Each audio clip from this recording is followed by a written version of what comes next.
So Jack, you've won the Player of the Month award for April. Your first thoughts on how the month's gone personally for you, and how pleased are you to pick up that award?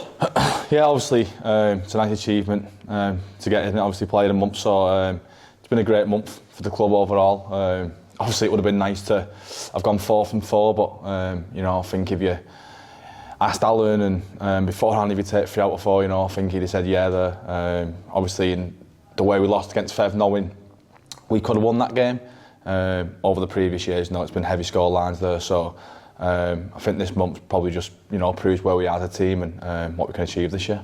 Yeah, and obviously you touched on there how good a month it's been for the team. Is there anything personally you'd put your performances down to this month? No, I think we're just building. Do you know what I mean? So I thought in the first month, you know, we've picked up a few good wins as well.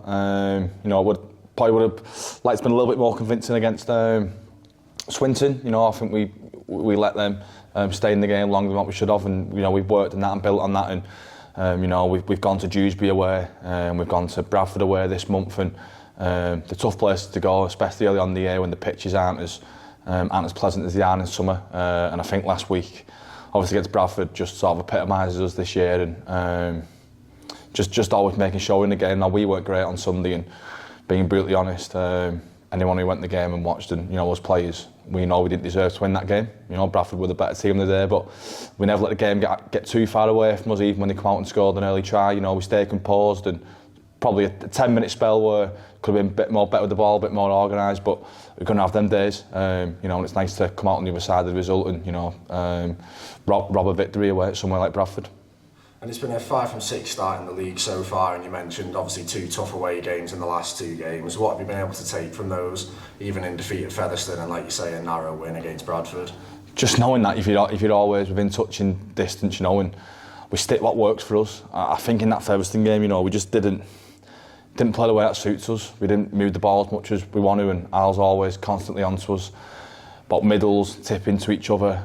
The team just playing out a little bit wider and not always trying to go behind the ruck. And I think we are a little bit guilty of that. I think we are a little bit guilty of you know, just sort of going one-up rugby at times. But you know, I think we prove what we can do with the ball. And it's not always about scoring the tries. It's about how we get out of our own end, out of yardage and stuff like that. And Alan's obviously an offensive coach. But I think the big thing is our defence. We put 34 points, obviously had 34 points against us at Featherstone, but I think apart from Sheffield and Wake, you're obviously above us, no one else has conceded less points than us. So I think everyone knows what we can do attacking wise, and that's always been the case at this club. But I think our attitude, especially the attitude towards defence, has been questioned, and you know, I think all the fans will more than agree with me that that's something that's not been getting questioned this year. Yeah. And we're back at home this weekend against Doncaster. Ran out big winners in the cup last time, but are you expecting a much tougher test this time round? Yeah, definitely. I was shocked with that game, to be fair. So I weren't playing in it, and not shocked at the fact that we won. Just how many points we did put on them. You know, I think on that day, I think that was the day when Lloyd played half and really put it to him, and everyone had brilliant games. And I just thought they folded a little bit that game. Doncaster now, they've had 2 good results past week, and they put some big scores on against, I think it's been Dewsbury and Barrow, and Barrow was away. So again, it's probably a game for our defence this week. We know we can score points, and we'll definitely back ourselves to score points against Doncaster on the weekend. But how many points, you know, are we willing to concede? And they have got some, you know, got some really good players. They've got a lot of Super League experience. Reece Lane, Paulie, Joey Lovadua. They've got some Craig Hall, obviously, you know, Championship Player of the Year a couple of years ago. So they've got some real threats with the ball. So if we can just nullify their threats and focus on ourselves, you know, we'll come away with another good win on Sunday.